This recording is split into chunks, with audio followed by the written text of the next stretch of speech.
Yeah, por acaso eu nunca falo sobre a questão porque hoje nos apanharam o tipo eu não falei mas ele é funaná. Tive com quem ali que nos explica umas coisas lá de músico, né? Mas me percebi mas aquela que tem nada a ver com funaná, né? Não, se não está feito bem, mas sol que tem nada a ver com pela manhã.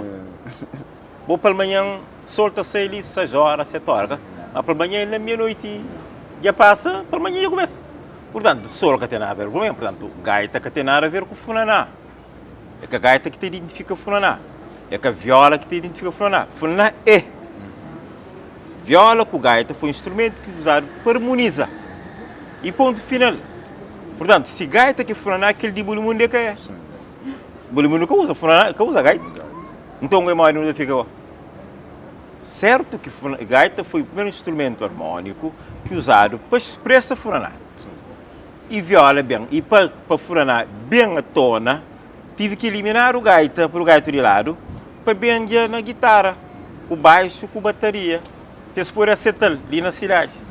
E que aí cachaça bem um pouco junto com o bolimundo, claro. Cada um das faz parte, isso é um trabalho magnífico que hoje não tem funaná gosto, mas se trabalha para trás, ou por outra coisa que eu queria chamar funaná. E tem chamar, se chamar, e depois se manchar, boa. E cuchipô, funaná ou não? E cuchipô. E tem esse nome. É cuchipô. Eu gosto de falar, funaná é outra coisa.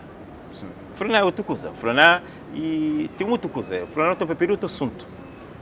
Funaná é equilíbrio. Funaná é conteúdo. Funaná é código. É que tem no cuchipô. Cuchipô é tocar com gaita que quiser nada. Nem pode pôr gaita na correia, não tem funaná? Pode pôr gaita na morda, tem funaná? Não. E depois, que característica que cuchipô tem que funaná? Aquele base, aquele dinheiro de baixo e funaná? Não. Tem uma coisa que está estabelecido, é só para melhorar. Que o funaná de nós é para melhorar, mas é cuchipô. Não. Cuchipô é um estilo de música fazer, esse agora na moda, cá.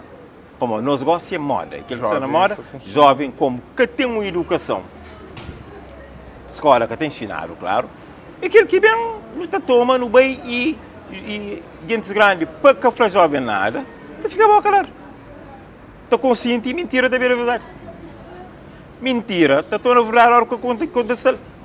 E aquilo que isso acontece. Amigo, também falando, está falando, não. Para mim, a mim é um fazedor das coisas. Portanto, meu também vou bem um flão. Não, a boca faz nada. Eu cochipô e um músculo de cor verde. É coisa aqui na Síria. E dele não tem que aceitar também músculo e tem esse mercado. Não, ele que lá. Como é músculo com nada.